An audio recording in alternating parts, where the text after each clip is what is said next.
Emotional Intelligence by Daniel Goleman. Chapter 4 Know Thyself.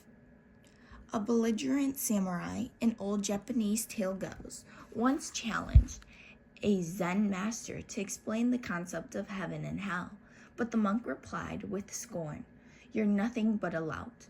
I can't waste my time with the likes of you." His very honor attacked. The samurai flew into a rage and, pulling his sword from its scabbard, yelled, "I could kill you for your impertinence." "That," the monk calmly replied, "is hell." Startled at seeing the truth in what the master pointed out about the fury that had him in its grip, the samurai calmed down and sheathed his sword and bowed, thanking the monk for the insight. "And that," said the monk, "is heaven." The sudden awakening of the samurai to his own agitated state illustrates the crucial difference between being caught up in a feeling and becoming aware that you are being swept away by it. Socrates' injunction, "Know thyself," speaks to this keystone of emotional intelligence, awareness of one's own feelings as they occur. It might seem at first glance that our feelings are obvious. More thoughtful reflection reminds us of times we have been all too oblivious to what we really felt about something, or awoke to these feelings late in the game. Psychologists use the rather ponderous term metacognition to refer to an awareness of thought process, and metamood to mean awareness of one's own emotions. I prefer the term self-awareness, in the sense of an ongoing attention to one's internal states. In this self-reflexive awareness, mind observes and investigates experience itself, including the emotions. This quality of awareness is akin to what Freud described as an evenly hovering attention, and which he commended to those who would do psychoanalysis. Such attention takes in whatever passes through awareness with impartiality, as an interested yet unreactive witness. Some psychoanalysts call it the observing ego, the capacity of self-awareness that allows the analyst to monitor his own reactions to what the patient is saying, and which the process of free association nurtures in the patient. Such self-awareness would seem to require an activated neocortex, particularly the language areas, attuned to identify and name the emotions being aroused. Self-awareness is not an attention that gets carried away by emotions, overreacting and amplifying what is perceived. Rather, it is a neutral mode that maintains self-reflectiveness even amidst turbulent emotions. William Styron seems to be describing something like this faculty of mind in writing of his deep depression, telling of a sense of being accompanied by a second self, a wraith-like observer who, not sharing the dementia of his double, is able to watch with dispassionate curiosity as his companion struggles. As its best, self-observation allows such an equanimous awareness of passionate or turbulent feelings. At a minimum, it manifests itself simply as a slight stepping back from experience, a parallel stream of consciousness that is meta, hovering above or beside the main flow, aware of what is happening rather than being immersed and lost in it. It is the difference between, for example, being murderously enraged at someone and having the self-reflexive thought, "This is anger I'm feeling," even as you are enraged. In terms of the neural mechanics of awareness, this subtle shift in mental activity presumably signals that neocortical circuits are actively monitoring the emotion, a first step in gaining some control.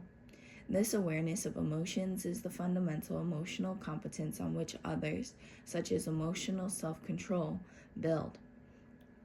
Self-awareness is short, means being aware of both our mood and our thoughts about that mood. In the words of John Mayer, a University of New Hampshire psychologist who, with Yale's Peter Salovey, is a confirmator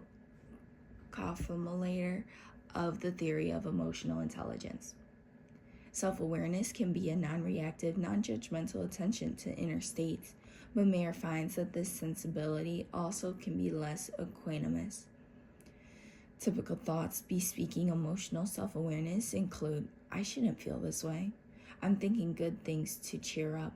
And for a more restricted self-awareness, the fleeting thought, don't think about that, in reaction to something highly upsetting. Although there is a logical distinction between being aware of feelings and acting to change them, Mayer finds that for all practical purposes, the two usually go hand in hand. To recognize a foul mood is to want to get out of it. This recognition, however, is distinct from the efforts we make to keep from acting on an emotional impulse. When we say, stop that, to a child whose anger has led him to hit a playmate, we may stop the hitting, but the anger still simmers.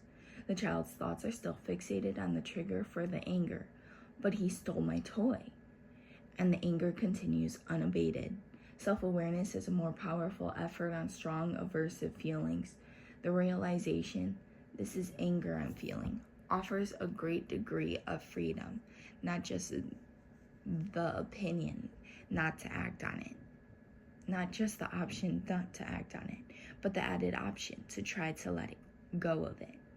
Mayer finds that people tend to fall into distinctive styles for attending to and dealing with their emotions. Self-aware, aware of their moods as they are having them, these people understandably have some sophistication about their emotional lives.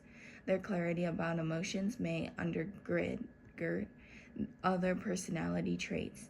They are autonomous and sure of their own boundaries, are in good psychological health, and tend to have a positive outlook on life.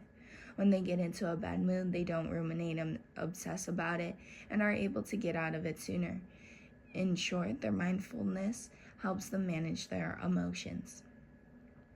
In golf, these are people who often feel swamped by their emotion and helpless to escape them, as though their moods have taken charge. They are mercurial and not very aware of their feelings, so that they are lost in them rather than having some perspective.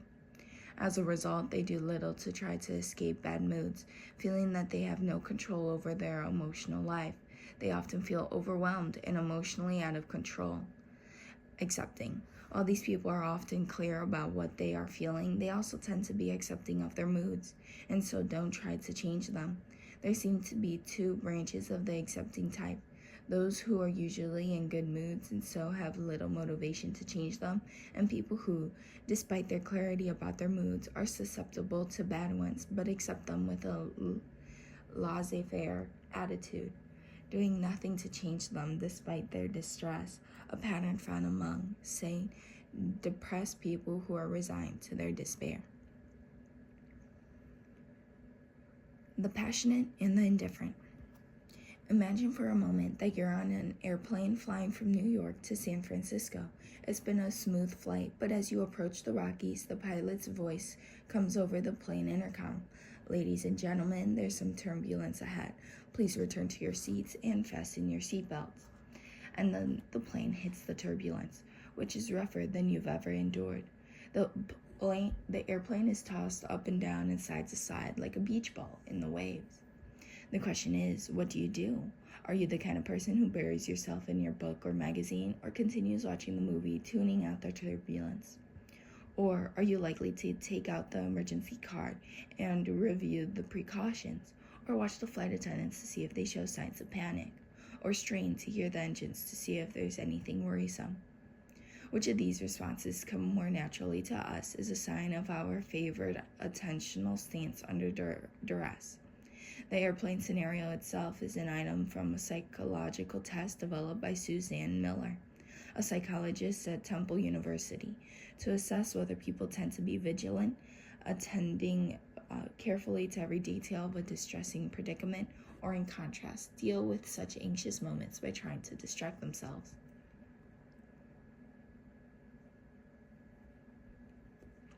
These two attentional stances toward distress have very different consequences for how people experience their own emotional reactions. Those who tune in under duress can, by the very act of attending so carefully, unwittingly amplify the magnitude of their own reactions, especially if their tuning in is devoid of the equanimity of self-awareness. The result is that their emotions seem all the more intense. Those who tune out, who distract themselves, notice less about their own reactions, and so minimize the experience of their emotional response, if not the size of the response itself. At the extremes, this means that for some people, emotional awareness is overwhelming, while for others, it barely exists. Consider the college student who, one evening, spotted a fire that had broken out in his dorm, went to get a fire extinguisher and put the fire out. Nothing unusual, except that on his way to get the extinguisher, and then on the way back to the fire, he walked instead of running. The reason? He didn't feel there was any emergency. This story was told to me by Edward Diener, a University of Illinois at Urbana psychologist who has been studying the intensity with which people experience their emotions. The college student stood out in his collection of case studies as one of the least intense Diener had ever encountered. He was essentially a man without passions, someone who goes through life feeling little or nothing, even about an emergency like a fire. By contrast, consider a woman at the opposite end of Diener's spectrum. When she once lost her favorite pen, she was distraught for days. Another time, she was so thrilled on seeing an ad for a big sale on women's shoes at an expensive store that she dropped what she was doing, hopped in her car, and drove 3 hours to the store in Chicago. Diener finds that women, in general, feel both positive and negative emotions more strongly than do men.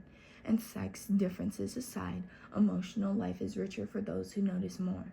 For one thing, this enhanced emotional sensitivity means that for such people, the least provocation unleashes emotional storms, whether heavenly or hellish, while those at the other extreme barely experience any feeling, even under the most dire circumstances. The man without feelings. Gary infuriated his fiancée, Ellen, because even though he was intelligent, thoughtful, and a successful surgeon, Gary was emotionally flat, completely unresponsive to any and all shows of feeling. While Gary could speak brilliantly of science and art, when it came to his feelings, even for Ellen, he was silent. Try as she might to elicit some passion from him, Gary was impassive, oblivious. "I don't naturally express my feelings," Gary told the therapist he saw at Ellen's insistence. When it came to emotional life, he added, "I don't know what to talk about. I have no strong feelings, either positive or negative." Ellen was not alone in being infuriated by Gary's aloofness.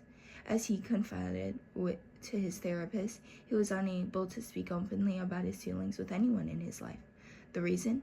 He did not know what he felt in the first place. So far as he could tell, he had no angers, no sadnesses, no joys.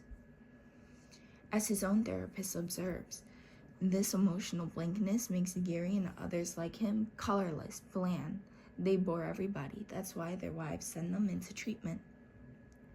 Gary's emotional flatness exemplifies what psychiatrists call alexithymia, from the Greek a for lack, lexis for word, and thymos for emotion. Such people lack words for their feelings. Indeed, they seem to lack feelings altogether, although this may actually be because of their inability to express emotion rather than from an absence of emotion altogether. Such people were first noticed by psychoanalysts, puzzled by a class of patients who were untreatable by that method because they reported no feelings, no fantasies, and colorless dreams. In short, no inner emotional life to talk about at all. The clinical features that mark alexithymics include sharply limited emotional vocabulary. What's more, they have trouble discriminating among emotions as well as between emotion and bodily sensation, so that they might tell of having butterflies in the stomach, palpitations, sweating, and dizziness, but they would not know they are feeling anxious. They give the impression of being different alien beings, having come from an entirely different world, living in the midst of a society which is dominated by feelings, is the description given by Dr. Peter Siphnis, the Harvard psychiatrist who in 1972 coined the term alexithymia. Alexithymics rarely cry, for example, but if they do, their tears are copious. Still, they are bewildered if asked what the tears are all about. One patient with alexithymia was so upset after seeing a movie about a woman with 8 children who was dying of cancer that she cried herself to sleep. When her therapist suggested that perhaps she was upset because the movie reminded her of her own mother, who is in actuality dying of cancer, the woman sat motionless, bewildered and silent. When her therapist then asked her how she felt at that moment, she said she felt awful, but couldn't clarify her feelings beyond that. And she added, from time to time, she found herself crying, but never knew exactly what she was crying about. And that is the nub of the problem. It is not that alexithymics never feel, but that they are unable to know, and especially unable to put into words, precisely what their feelings are. They are utterly lacking in the fundamental skill of emotional intelligence, self-awareness, knowing what we are feeling as emotions roil within us. Alexithymics belie the common sense notion that it is perfectly evident what we are feeling. They haven't a clue. When something, or more likely someone, does move them to feeling, they find the experience baffling and overwhelming, something to avoid at all costs. Feelings come to them when they come at all, is a befuddling bundle of distress. As the patient who cried at the movie put it, they feel awful, but can't say exactly which kind of awful it is they feel. This basic confusion about feelings often seems to lead them to complain of vague medical problems when they are actually experiencing emotional distress, a phenomenon known in psychiatry as somatizing, mistaking an emotional ache for a physical one, and different from a psychosomatic disease in which emotional problems cause genuine medical ones. Indeed, much of the psychiatric interest in alexithymics is in weeding them out from among those who come to a doctor seeking help. If they are prone to lengthy and fruitless pursuit of a medical diagnosis and treatment for what is actually an emotional problem. While no one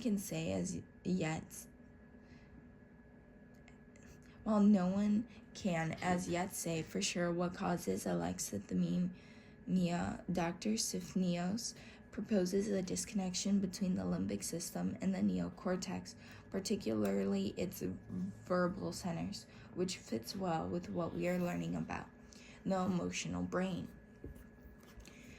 Patients with severe seizures who had that connection surgically severed to relieve their symptoms, notes Siphnis, become emotionally flat, like people with alexithymia, unable to put their feelings into words and suddenly devoid of fantasy life. In short, though the circuits of the emotional brain may react with feelings, the neocortex is not able to sort out these feelings and add the nuance of language to them. As Henry Roth observed in his novel Call It Sleep, with this power of language, if you could put words to what you feel, it was yours. The corollary, of course, is the alexithymic's dilemma. Having no words for feelings means not making the feelings your own.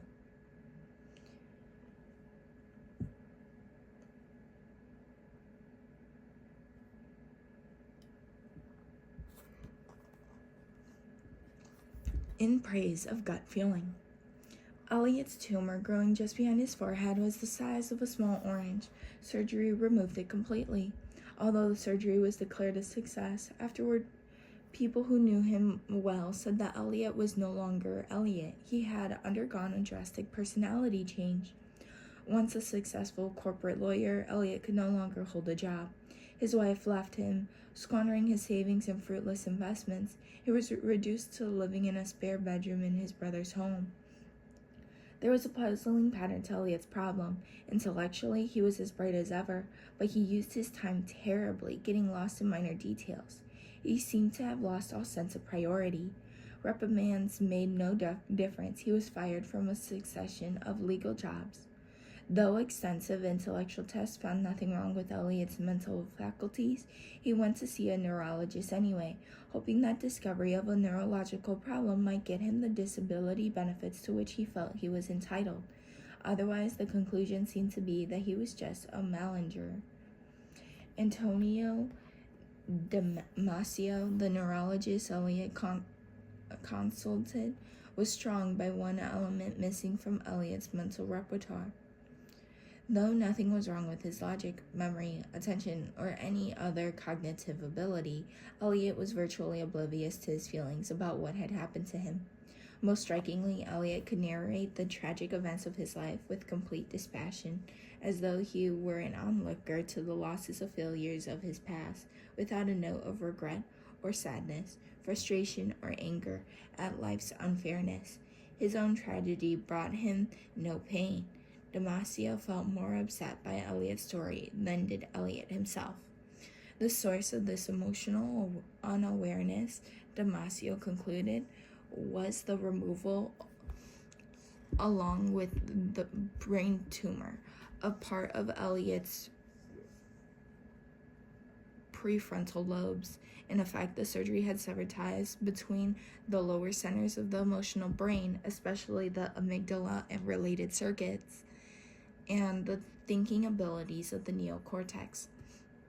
Elliot's thinking had become computer-like, able to make every step in the calculus of a decision, but unable to assign values to differing possibilities.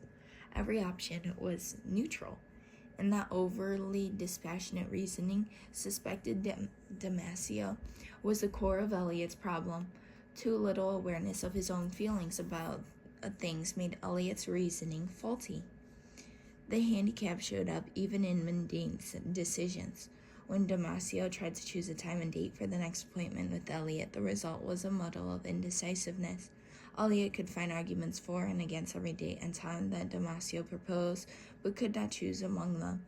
At the rational level, there were perfectly good reasons for objecting to or accepting virtually every possible time for the appointment. But Elliot lacked any sense of how he felt about any of the times. Lacking that awareness of his own feelings, he had no preferences at all. One lesson from Elliot's indecisiveness is the crucial role of feeling in navigating the endless stream of life's personal decisions.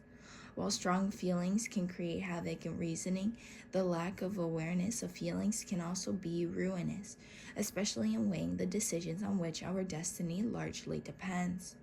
What career to pursue, whether to stay with a secure job or switch to one that is riskier but more interesting. Whom to date or marry, where to live, which apartment to rent or house to buy, and on through life. Such decisions cannot be made well through sheer rationality. They require gut feeling and the emotional wisdom garnered through past experiences. Formal logic alone can never work as the basics for deciding whom to marry or trust or even what job to take. These are realms where reason without feeling is blind. The intuitive signals that guide us in these moments come in the form of limbic-driven surges from the viscera that Damasio calls somatic markers, literally gut feelings. The somatic marker is a kind of automatic alarm, typically calling attention to a potential danger from a given course of action. More often than not, these markers steer us away from some choice that experience warns us against. Though they can also alert us to a golden opportunity, we usually do not at that moment recall what specific experiences formed this negative feeling. All we need is the signal that a given potential course of action could be disastrous. Whenever such a gut feeling rises up, we can immediately drop or pursue that avenue of consideration with greater confidence and so pare down our array of choices to a more manageable decision matrix. The key to sounder personal decision making, in short, being attuned to our feelings. Plumbing the unconscious. Eliot's emotional vacuity suggests that there may be a spectrum of people's ability to sense their emotions as they have them, By the logic of neuroscience, if the absence of a neural circuit leads to a deficit in an ability, then the relative strength or weakness of that same circuit in people whose brains are intact should lead to comparable levels of competence in that same ability. In terms of the role of prefrontal circuits in emotional attunement, this suggests that for neurological reasons, some of us may more easily detect the stirring of fear or joy than do others, and so be more emotionally self-aware. It may be that a talent for psychological introspection hinges on the same circuitry. Some of us are naturally more attuned to the emotional minds. Special symbolic modes, metaphor and simile, along with poetry, song, and fable, are all cast in the language of the heart. So too are dreams and myths, in which loose associations determine the flow of narrative, abiding by the logic of the emotional mind. Those who have a natural attunement to their own hearts voice the language of emotion, are sure to be more adept at articulating its messages, whether as a novelist, songwriter, or psychotherapist. This inner attunement should make them more gifted in giving voice to the wisdom of the unconscious, the felt meanings of our dreams and fantasies, the symbols that embody our deepest wishes. Self-awareness is fundamental to psychological insight. This is the faculty that much of psychotherapy means to strengthen. Indeed, Howard Gardner's model for intrapsychic intelligence is Sigmund Freud, the great mapper of the psyche's secret dynamics. As Freud made clear, much of emotional life is unconscious. Feelings that stir within us do not always cross the threshold into awareness. Empirical verification of this psychological axiom comes, for instance, from experiments on unconscious emotions, such as the remarkable finding that people form definite likings for things they do not even realize they have seen before. Any emotion can be, and often is, unconscious. The psychological beginnings of an emotion typically occur before a person is consciously aware of the feeling itself. For example, when people who fear snakes are shown pictures of snakes, sensors on their skin will detect sweat breaking out, a sign of anxiety, though they say they do not feel any fear. The sweat shows up in such people even when the picture of a snake is presented so rapidly that they have no conscious idea of what exactly they just saw, let alone that they are beginning to get anxious. As such, preconscious emotional stirrings continue to build, they eventually become strong enough to break into awareness. Thus, there are two levels of emotion, conscious and unconscious. The moment of an emotion coming into awareness marks its registering as such in the frontal cortex. Emotions that simmer beneath the threshold of awareness can have a powerful impact on how we perceive and react, even though we have no idea that they are at work. Take someone who is annoyed by a rude encounter early in the day and then is peevish for hours afterward, taking affront where none is intended and snapping at people for no real reason. He may well be oblivious to his continuing irritability and will be surprised if someone calls attention to it, though it stews just out of his awareness and takes his curt replies. But once that reaction is brought into awareness, once it registers in the cortex, he can evaluate things anew, decide to shrug off the feelings left earlier in the day, and change his outlook and mood. In this way, emotional self-awareness is the building block of the next fundamental of emotional intelligence, being able to shake off a bad mood.